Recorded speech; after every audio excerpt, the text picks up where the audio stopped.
자, 그러면서 그 뒤로 요 인공지능 시대가 열리게 된다라고 볼 수가 있을 것 같고요. 뭐 그 배경에는 앞서 말씀을 드린 딥러닝 기술의 발전이 있었고요. 그리고 이 인터넷 시대가 있으면서 방대한 데이터들을 갖다가 사람들이 자발적으로 요 인터넷 공간 안에다가 축적을 시킬 수 있게 만들었습니다.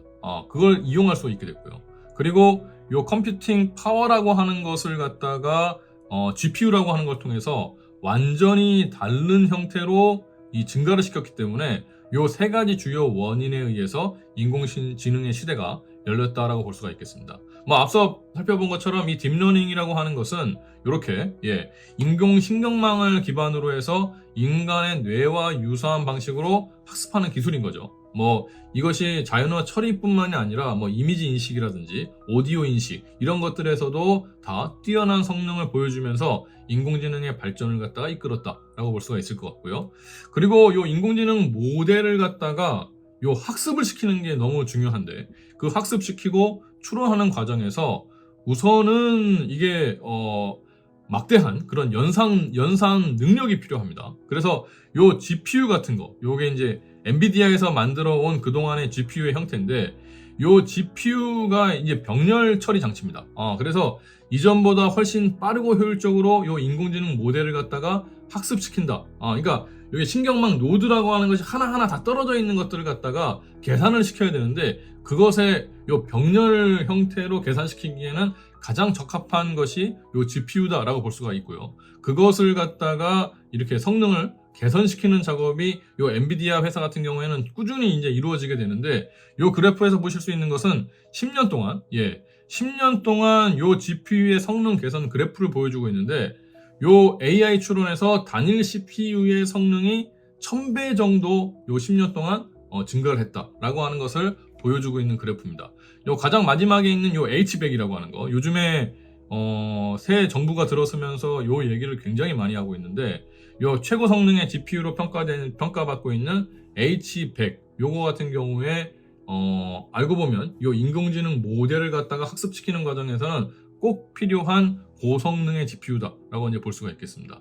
사실 요 H100 같은 경우에 뭐 빅테크 기업들이죠. 뭐 MS라든지 메타라든지 뭐 이런 기업들 같은 경우에 평균 한 15만 장 정도를 갖다가 확보하고 있다. 그러면서 자체적인 인공지능을 개발하고 훈련시키고 하고 있는 거에 사용하고 있는 거에 이제 반해서 우리나라 같은 경우에는 이 국내에 확보되어 있는 요 GPU라고 하는 거, 뭐 H100을 정확하게 얘기하고 있는 것까지는 제가 잘 모르겠습니다. 근데 뭐 H100이라든지 요 A100이라든지 이런 거를 말하고 있는 것 같은데 요 국내에 확보된 총 GPU 같은 경우에 한 2000에서 3000장 정도에 불과하다라고 볼 수가 있을 것 같고 따라서 우리나라가 요 AI 3대 강국으로 이제 도약한다라고 하는 목표를 세웠는데 그러기 위해서는 요 H100과 같은 고성능 GPU의 확보가 시급한 상황이라고 하는 것은 분명한 사실이다라고 볼 수가 있겠습니다. 자, 그리고 요 부분, 빅데이터죠.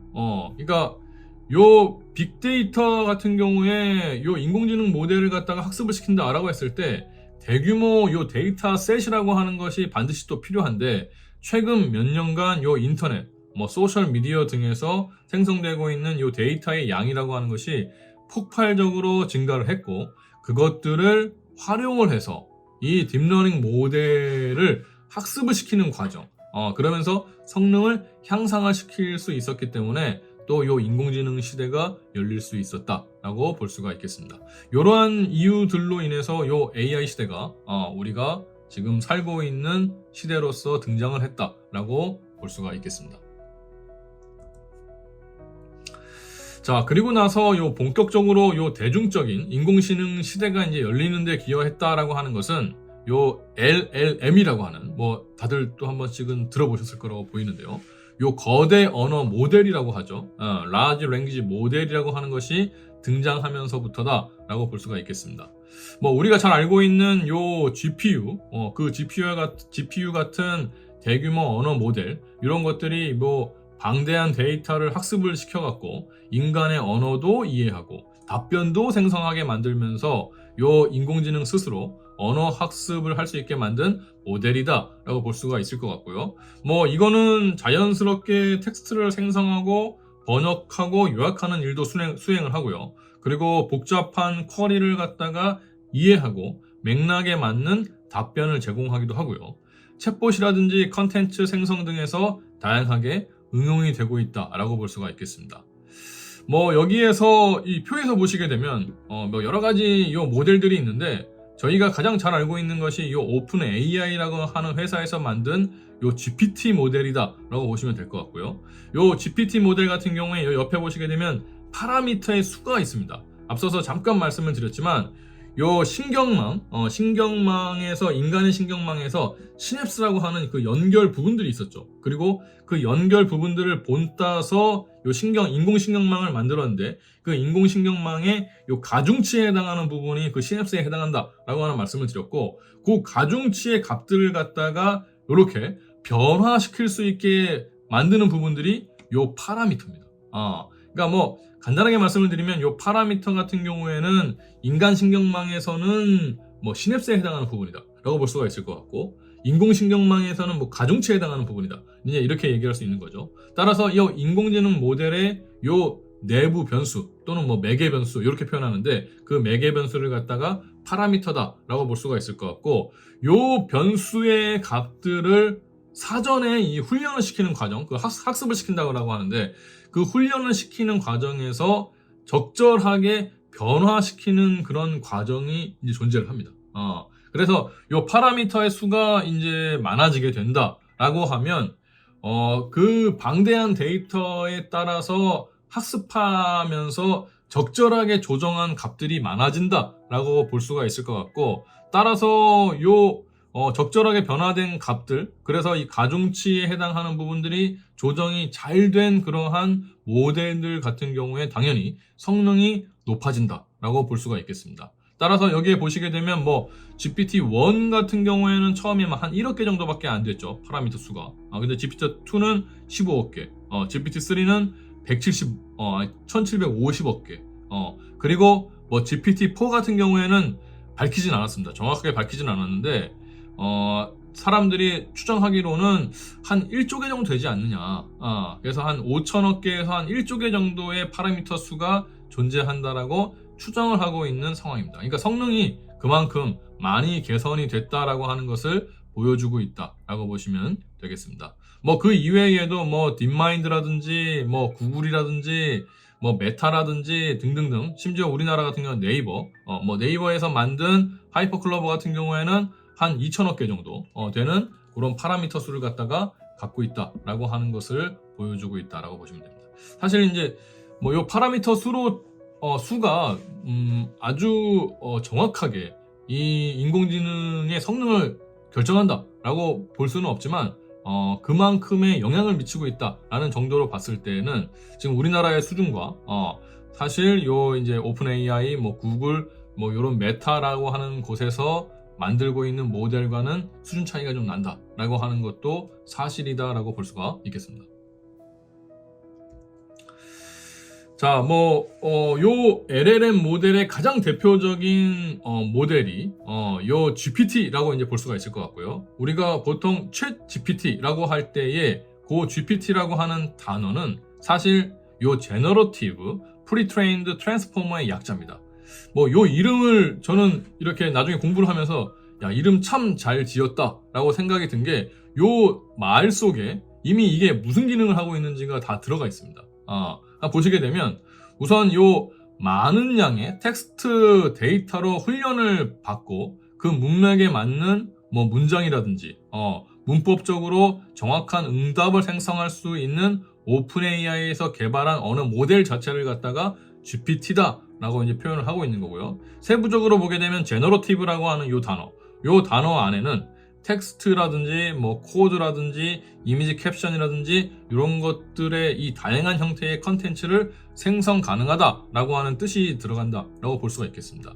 그 다음에 요 pre-trained라고 하는 거, 사전 학습, 사전 훈련된 이런 뜻인데 이 우리가 뭐 사용하고 있는 이 GPT, 챗GPT 같은 경우, 뭐 챗GPT뿐만이 아니라 제미나이, 뭐 클로드 이런 것들은 알고 보면 모델을 만들어 놓은 다음에 그 모델을 방대한 데이터를 투입시켜 갖고 다 사전 학습을 먼저 시켜 놓은 겁니다. 따라서 이 대량의 텍스트 데이터에서 패턴을 갖다가 학습한 다음에 아까 말씀을 드렸던 그 파라미터죠. 파라미터를 갖다가 다 조정하는 과정을 거쳤습니다.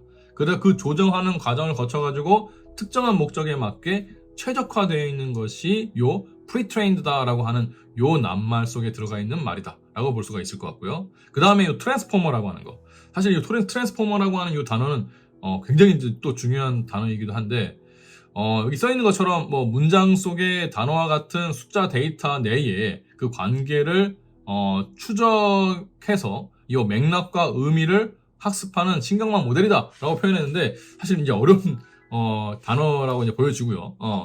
요 트랜스포머가 어디서부터 이제 나왔는지를 잠깐 보면 요 2017년에 그 구글에서 발표한 뭐 Attention is all you need라고 하는 논문이 있었습니다. 요 말은 attention은 당신이 필요로 하는 모든 것이다 라고 하는 그런 뜻의 이제 논문이었었고요. 그 논문에서 이 셀프 어텐션 메커니즘이라고 하는 것을 소개를 합니다. 근데 그 셀프 어텐션 메커니즘이라고 하는 거는 이제 그 문장 속에 각 단어들이 다른 단어들하고 얼마나 관련이 되어 있는지를 확률 점수로 다 계산을 합니다. 그러면서 서로 멀리 떨어져 있는 그런 단어들 사이의 어떤 그런 관계들을 파악을 하게 만들고요. 그리고 어떤 단어를 갖다가 도출해낼 때 그 단어가 지금 전에 있었던 그런 문장하고 연관성을 얼마나 갖게끔 만드는지에 대해서 확률적인 어떤 집중, 그러니까 이런 이 디코더에서 어떤 출력 단어를 갖다가 예측을 할 때 매 시점마다 앞서서 인코더에서 어떤 그 전체 입력 문장이 존재하는데 그 입력 문장을 갖다가 다시 한번 참고를 해서 오면서 그러니까 확률 어떤 점수가 있기 때문에 그 확률 점수를 통해서 다시 한번 참고해서 연관성을 갖고 그 다음 단어를 갖다가 도출할 수 있게 만드는 겁니다.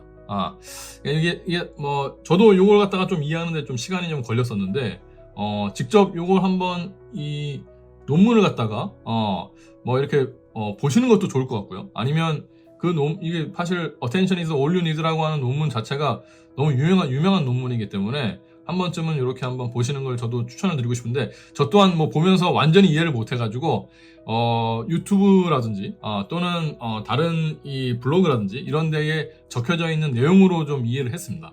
그래서 우선은 이 트랜스포머라고 하는 요 모델이 이 거의 모든 LLM 모델에서 사용을 하고 있다, 활용을 하고 있다라고 볼 수가 있을 것 같고, 요 GPT 같은 경우에도 따라서 요 트랜스포머 모델을 갖다가 일부 차용을 해서 활용을 하고 있기 때문에 요 트랜스포머라고 하는 요 단어가 이렇게 들어가 있다라고 보시면 되겠습니다. 그러면서 요 GPT-1 같은 경우에는 매개 변수가 한 1억 개 정도 되면서 단순 문장을 생성하는 것을 가능하게 만들었고요. 그리고 GPT-2 같은 경우에는 한 매개 변수 15억 개로 좀 자연스러운 문장을 갖다가 생성시킬 수 있게 만들었고요. GPT-3 같은 경우에는 매개 변수 한 1750개, 50억 개 정도로 만들면서 이 고급 대화라든지 창의적인 응답이 좀 가능하게 만들었다라고 볼 수 있습니다. 그리고 앞서서 요 GPT 3.5가 있었죠. 요 3.5 같은 경우가 사실은 우리가 대중적인 요 챗GPT라고 하는 것을 접하게 되는 그런 모델이다라고 보시면 될 것 같은데, 뭐 더 빠른 속도하고 뭐 논리적인 응답이 이제 가능하게 만들기 위해서 이 GPT 요 3 모델을 갖다가 이 자체적인 어떤 그런 과정을 거쳐가지고 미세 조정을 거쳐가지고 굉장히 개선을 한 그런 형태였었다라고 볼 수가 있겠습니다. 그리고 뭐 GPT-4 같은 경우에는 매개 변수가 한 5천억 개에서 1조 개 정도가 되면서 긴 문맥을 갖다가 이해한다거나 생성을 시킨다거나 또는 뭐 멀티모달이라고 하는데 뭐 이미지라든지 뭐 텍스트라든지 오디오라든지 이런 것까지도 생성이 가능하게 만든 그런 형태가 됐다라고 볼 수가 있겠습니다. 자, 요게 이제 잘 보여주고 있다고 해서 제가 좀 그림을 가져와 봤거든요. 예. 그러니까 요 GPT-3가 이렇게 아까 1750억 개의 파라미터, 매개 변수가 존재를 하고 있는 상태입니다. 근데 이 언트레인드, 한마디로 훈련이 안 된 상태입니다.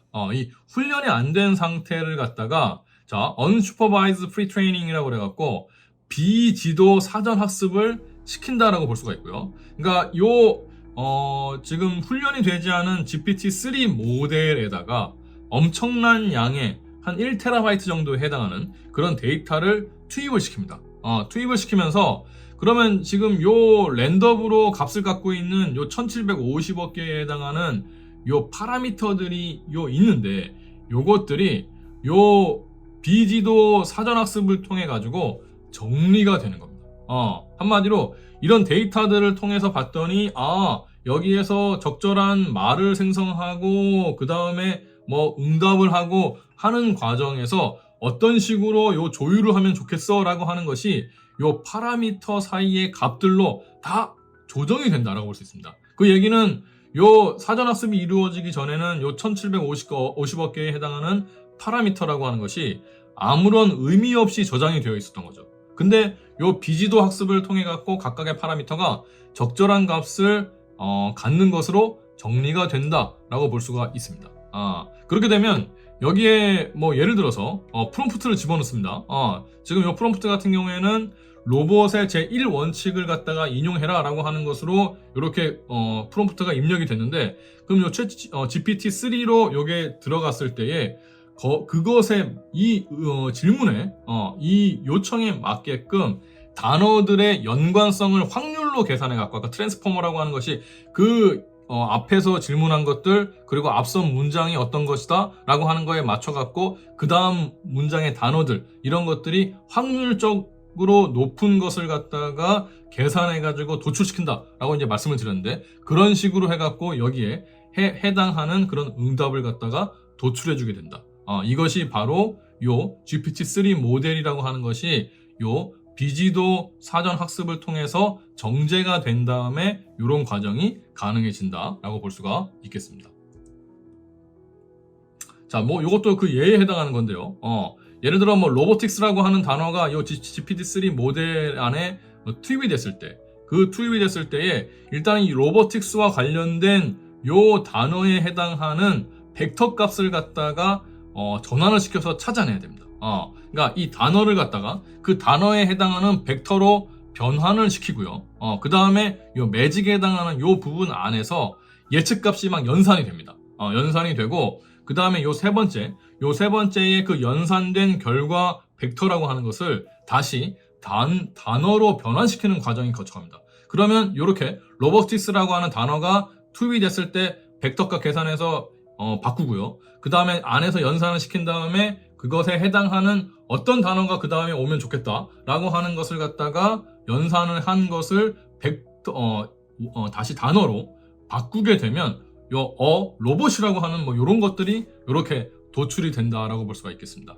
사실 이 부분이 아까 말씀을 드린 트랜스포머라고 하는 모델 안에서 이루어지는 요 셀프 어텐션이라고 하는 요 부분이다라고 볼 수가 있고 결국은 요 어텐션에 해당하는 부분이 확률적으로 그 다음 단어들이 어떻게 나오면 좋겠다라고 하는 것을 이전 것과 연관성 안에서 계산을 하고 그 확률적인 값을 갖다가 스코어로 매겨가지고 이렇게 쭉 나열한 다음에 거기에서 가장 높은 확률을 갖는 스코어를 갖다가 뽑아내갖고 단어로서 이렇게 출력을 한다라고 볼 수가 있는 그런 과정이다라고 볼 수 있겠습니다.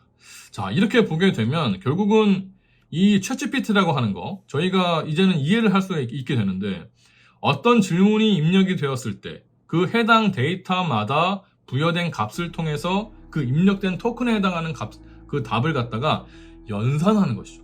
사실은 계산하는 겁니다. 그리고 그 어떤 토큰을 생성할지를 갖다가 또 그 확률 값에 따라서 결정을 한다라고 볼 수 있는 것이 요 챗GPT 안에서 이루어지고 있는 일들이다라고 볼 수가 있을 것 같고요. 뭐 이 얘기는 결국은 이 질문의 답변으로 뭐가 제일 확률이 높지라고 사실 그 안에서 계속 질문을 던지면서 그 값을 찾고 있다라고 볼 수가 있는 거고요. 물론 여기에는 또 단어로 들어가게 되면 이 단어 다음에 무슨 단어가 오면 확률이 가장 높지 이것을 갖다가 계산하고 있다라고도 볼 수가 있겠습니다. 자, 이렇게 보게 되면 결국은 우리가 아까 그 중국어 방이라고 하는 존 썰의 그 사고 실험을 통해서 볼 수 있는 것과 너무 유사하다라고 볼 수가 있는데, 결국은 이 챗GPT라고 하는 것은 우리가 무언가를 질문했을 때 그 질문을 온전히 이해하고 무슨 답을 내놓고 있느냐라고 물어본다면 그렇지 않다는 겁니다. 결국은 뭐 질문에 대한 것도 답변에 대한 것도 사실 이해를 하고 있지 못하지만 그것에 대해서 확률적으로 계산한 거, 결국은 눈치죠. 이 눈치를 보면서 확률적으로 이 단어가 여기 나오고 이런 문장이 나오면 사람들이 좋아하겠어 라고 하는 걸 갖고 대답을 하고 있는 아이일 수도 있겠다 라고 하는 부분으로 우리는 정리를 해볼 수가 있을 것 같습니다. 자, 여기에 좀 더해갖고 요 GPT 모델을 갖다가 이제 활용을 해갖고 요 대중적으로 서비스가 가능하게 이제 만든 게 결국은 챗 GPT이기 때문에 요 오픈AI에서 요 챗 GPT에 관한 논문을 갖다가 쓰고 요것을 갖다가 공개를 했습니다. 그 공개를 하게 된 부분을 보게 되면 결국은 이 챗GPT라고 하는 서비스가 나오게 될 때에 단순히 또 그 사전학습을 시킨 것만 가지고서 이렇게 나오게 된 건 아니고요.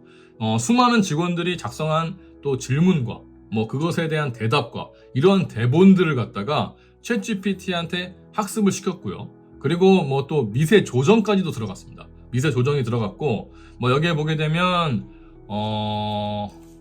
자, 뭐 리워드 모델이라고 하는 거, 보상 모델이라고 하는 뭐 인간의 어떤 그런 피드백이라고 하는 것을 주면서 보상을 주는 겁니다.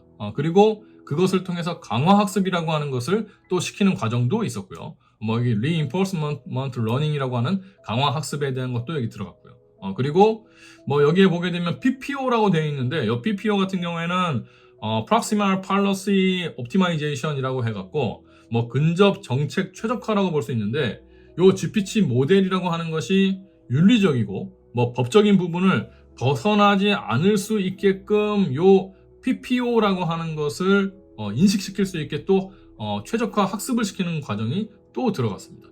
그러면서 결국은 이 챗 GPT라고 하는 것이 단순히 뭐 정답을 찾는다라고 하는 것이 아니라 요 인간 사회에서 적절한 답변이라고 하는 것을 인간처럼 이야기해주는 것을 목표로 만들어진 것이다 라고 하는 것을 우리가 알 수 있게 만드는 그러한 논문의 내용이다 라고도 볼 수가 있겠습니다. 자, 그리고 요 이제 최근에는 요 LLM이라고 하는 거대 언어 모델이라고 하는 것을 넘어서 LMM이라고 하는 용어도 나와서 많이 쓰고 있고요. 요 LMM이라고 하는 거, LMM이라고 하는 것은 Large Multimodal 모델이라고 하는 것의 약자입니다. 그러니까 뭐 요 2023년도에 이 오픈AI 같은 경우에는 챗GPT4를 내놨고요. 이 4 같은 경우에 4V라고 그래갖고 이 챗GPT4 비전이라고 하는 것을 또 같이 내놓습니다. 그리고 구글 같은 경우에는 제미나이 시리즈를 갖다가 내놨는데 지금 뭐 2.5 프로라든지 2.5 뭐 플래시 이런 모델이 나와 있는데 뭐 이런 것들이 다 요 LMM에 해당한다라고 볼 수가 있습니다. 그러니까 뭐 이 텍스트뿐만이 아니라 뭐 이미지, 오디오, 비디오 이와 같은 굉장히 다양한 형태의 데이터들, 모달리티라고 하는 것을 동시에 생성하고 처리하는 요 인공지능 학습 모델이라고 하는 것을 갖다가 요 LMM이다라고 이제 부른다라고 보시면 될 것 같고요. 뭐 요 표에서 보시는 것처럼 뭐 요 LLM 같은 경우에는 텍스트 전용이다라고 한다면 요 LMM 같은 경우에는 다양한 데이터들의 형태를 갖다가 다 처리한다라고 보시면 되겠습니다. 뭐 따라서 요 과정 자체는 요 밑에 요 이미지에서 보시는 것처럼 각각의 요 모달리티 인코더라고 하는 부분과 입력 프로젝터라고 하는 부분, 그리고 중간에 요 LLM 결국은 거대 언어 모델이라고 하는 걸 통해서 이 텍스트들을 갖다가 제대로 이해하는 과정들이 필요하기 때문에 요 LLM 백본이라고 하는 게 중간에 존재를 하고요. 그 다음에 그것을 토대로 해갖고 출력 프로젝트와 그리고 요 모달리티 생성기라고 하는 것이 뒤쪽으로 연결되는 형태다라고 볼 수가 있겠습니다. 이런 구성 요소들을 통해서 요 LMM 모델이라고 하는 것이 요 텍스트, 뭐 이미지, 오디오, 비디오 이런 여러 모달리티에 걸쳐서 정보를 처리하고 생성할 수 있다라고 보시면 될 것 같고요. 요 LMM 상에서의 요 뒤쪽에 이런 여러 가지 형태의 이 데이터 형태들을 갖다가 출력하는 것들, 요 과정에서 사용되고 있는 것들이 요 겐이라든지 또 요 디퓨전 모델이라고 하는 것들이 존재한다라고 보시면 되겠습니다. 자, 뭐 이 겐 같은 경우에도 많이 들어보셨을 것 같은데 뭐 우리말로 이걸 풀자면 생성적 적대 신경망입니다. 여기 Generative Adversarial Network이라고 이제 해갖고 이것을 겐이라고 줄여서 부르는데, 요거는 뭐 2014년도에 이완 구펠로우라고 하는 사람이 논문을 통해서 처음 이렇게 발표를 했던 내용이고요. 뭐 가상의 데이터를 생성하는 요 네트워크, 그것을 갖다가 제너레이터, 생성자라고 표현을 하고 있고요. 그리고 그 여러 가지 데이터의 어떤 진위를 갖다가 판별하는 네트워크를 갖다가 요 디스크리미네이터, 판별자라고 이렇게 표현을 하고 있습니다. 근데 요 제너레이터 생성기와 요 디스크리미네이터 판별기를 갖다가 경쟁을 시키는 겁니다. 그래서 요 두 개가 서로 경쟁적으로 학습할 수 있게 만드는 그런 생성 모델이다라고 보시면 되겠습니다.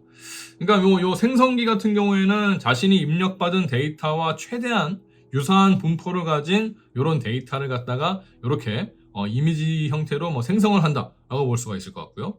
반면에 요 판별기 같은 경우에는 요 이미지가 이게 실제로 있었던 이미지야?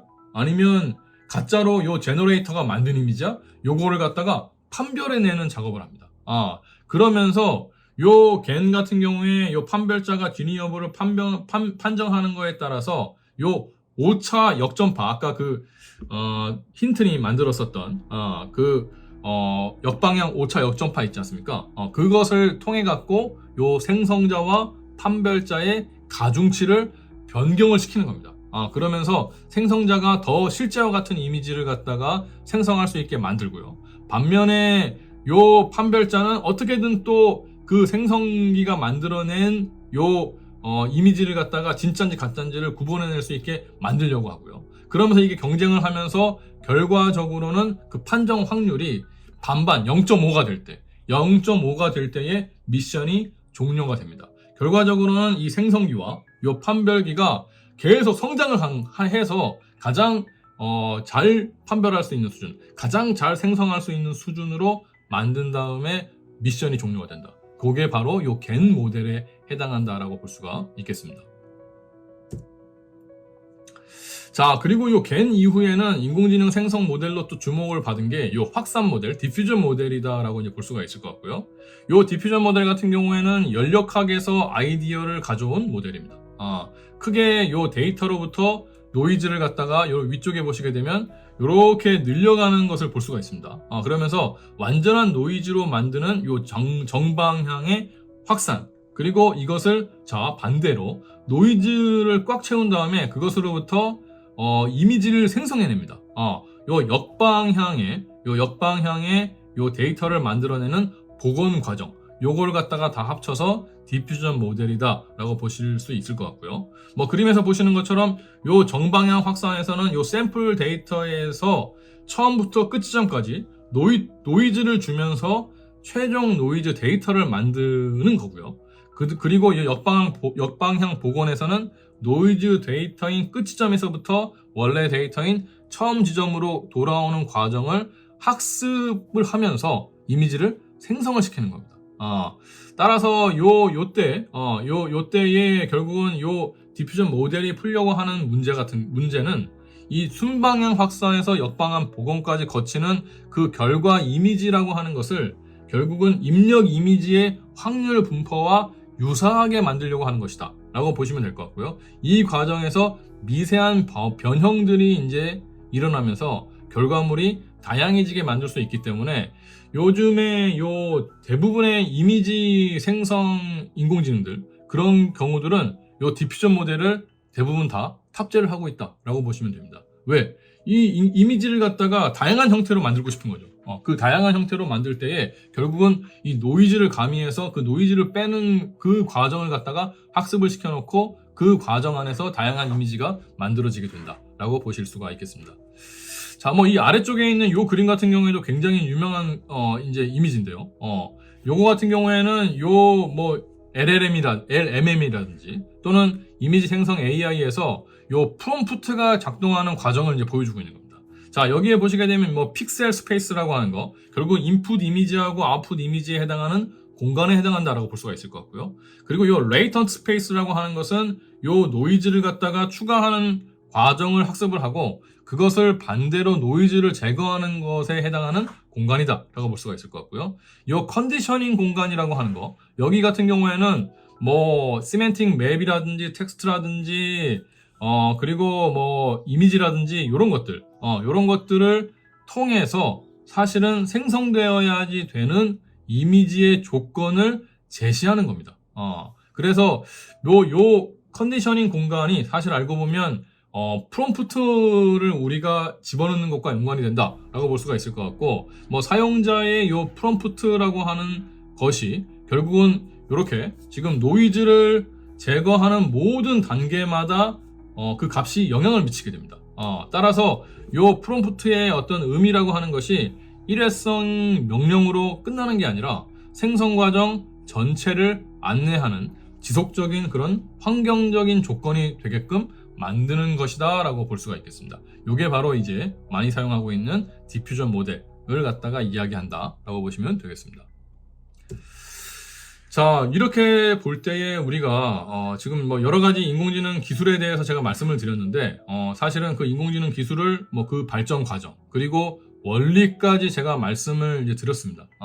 사실 이렇게 원리까지 좀 말씀을 드린 것은 뭐 저 또한 이 과정을 갖다가 이제 공부를 하면서 알고 보니 지금의 이 인공지능을 활용하는 그런 나의 자세 그리고 이것을 어떻게 활용하는 것이 효율적일까 이런 것에 사실 이 인공지능 기술의 그런 발전 과정과 원리라고 하는 것을 알고 있을 때 더 활용하기가 좋았고 또 내가 그것을 판단할 수 있는 근거가 됐다라고 이제 볼 수가 좀 있고요. 따라서 이 인공지능의 개념에 대해서 한 번쯤 이렇게 정리를 해보시면 좋을 것 같습니다. 자, 우선은 뭐 인공지능이라고 하는 것이 앞서서 말씀을 드린 것처럼 이 인간의 지능을 모방을 해서 문제 해결, 의사결정, 학습을 수행하는 그런 기술이다라고 보시면 될 것 같고, 왜 가장 큰 범위에 해당한다라고 보시면 될 것 같고요. 그 인공지능 이 카테고리 안에 머신러닝, 기계학습이라고 하는 것이 들어가 있습니다. 결국은 요 기계학습 같은 경우에는 사람이 정해준 모델, 뭐 특징을 추출하는 방법 이런 것들을 갖다가 이용을 해가지고 그 데이터 안에서 일종의 패턴을 갖다가 인식하는 겁니다. 그 패턴을 갖다가 추론하는 기술, 요것을 갖다가 머신러닝, 아까도 뭐 잠깐 그 XOR 문제에 해당하는 부분에서 어떤 선분 찾는 거 있지 않았습니까? 그 구분되는 선, 요걸 갖다가 스스로 그 데이터 안에서 학습을 해갖고 도출해내는 거, 요런 것들이 사실 머신러닝에 해당한다라고 볼 수가 있을 것 같고요. 그리고 그 머신러닝 안에 인간 뇌의 뉴런 구조를 갖다가, 신경망 구조를 갖다가 모방을 해서 인공신경망을 기반으로 학습을 시키는 모델, 그것을 갖다가 우리가 딥러닝이다 라고 이제 부른다 라고 보시면 되겠습니다. 사실 이 머신러닝에 해당하는 여러 가지 알고리즘들, 뭐 분류라든지 회귀라든지 뭐 클러스터링이라든지 이런 것들이 있는데 그런 것 중에서, 그 알고리즘 중에서 요 인공신경망을 기반으로 신경망층을 굉장히 딥하게 겹겹이 만든 거죠. 겹겹이 만들고 그 각각의 뉴런들, 그 노드들이죠. 노드들이 강화 학습을 할 수 있게 만드는 방법이 요 딥러닝이다 라고 볼 수가 있겠습니다. 자, 그리고 요 딥러닝 안에 특히 요 그냥 데이터를 갖다가 처리하고 패턴을 인식하고 요것만 하는 것이 아니라 요 학습한 데이터를 기반으로 해서 새로운 컨텐츠, 뭐 텍스트라든지 이미지라든지 오디오, 비디오까지도 만들어내게 하는 그런 기술, 요것을 우리가 지금 많이 사람들이 이야기하고 있는 생성형 AI, 제너러티브 AI다라고 볼 수가 있겠습니다. 뭐 이런 개념의 위계라고 하는 것이 이렇게 잡혀 있다라고 좀 보시면 좋을 것 같고요. 이런 개념들을 이해하고 그 원리까지도 개괄적으로 좀 알고 계시면 우리가 인공지능을 활용하는 데에 좀 더 올바르고 효율적으로 그렇게 사용할 수 있겠다라고 보여지는 부분입니다.